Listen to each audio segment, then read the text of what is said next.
I want to acknowledge that you are a Black man with tenured at the University of Texas, and through that professional and personal journey, have probably developed your own lens of equity. Can you speak to how you will bring those experiences to bear as a trustee, and then use that answer and the time to conclude your thoughts and message to the voters? Thank you. So we all have rich, complex identities. You ask me who I am, that's absolutely right. I'm a Black man. And that's what this nation taught me. And that's what I live into, because I love who I am. And I don't mean that in like I think we all should be allowed to love ourselves. That doesn't mean that I'm, getting it right all the time. And it doesn't mean I'm not growing.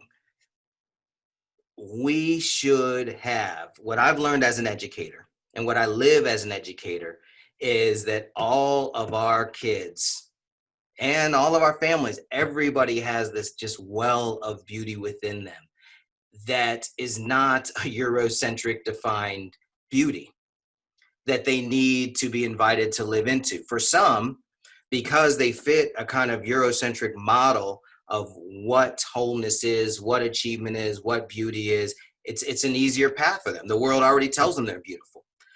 Too many of our folks are not told by society that they're beautiful. They need to be invited to live into that.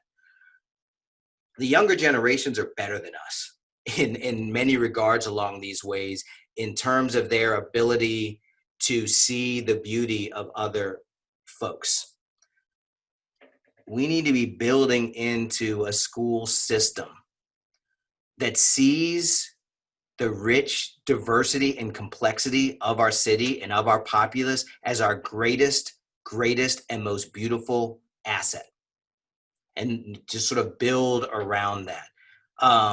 What I've learned in my years is that people want that, and people are ready for that, and that people are consistently invited to turn in a different direction. They're taught that those are the bad people, or those are the less thans, or those are the more thans. And what we should be doing as educators is actually protecting them from this miseducation and inviting them into something more beautiful. As a tangent, I want to just acknowledge something, and that's that this whole campaigning process is really weird and flies in the face of my pedagogy and my work as an educator and my work as a communicator. Because in the classroom, I don't talk so much. Believe it or not, I know some of you I know very well, and you might find that very hard to believe. I don't talk so much. I listen a whole lot more. And the strength of my teaching is grounded in inviting my students to push and read and think and push, and to do that with one another as we build towards a knowledge base.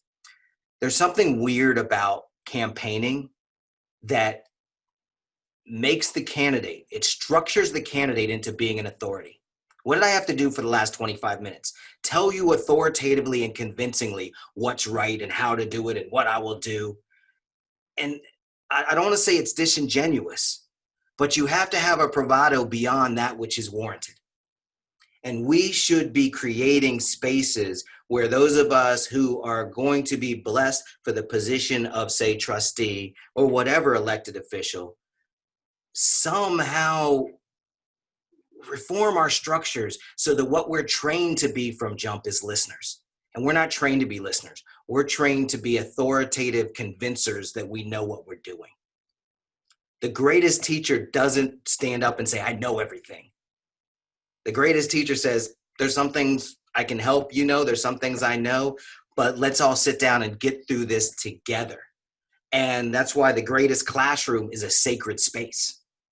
Wouldn't it be cool if this process produced, and this is going to blow some people's minds, what if the 9 people sitting on a school board, what if that was a sacred space where there was like possibility generated and just love emanated and listening being just the defining feature?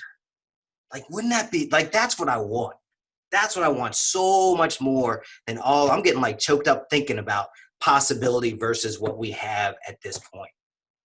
So I don't know what to do with that. And I don't think we blow out. That was exactly what you were asking me, but that's what I got for you, brother.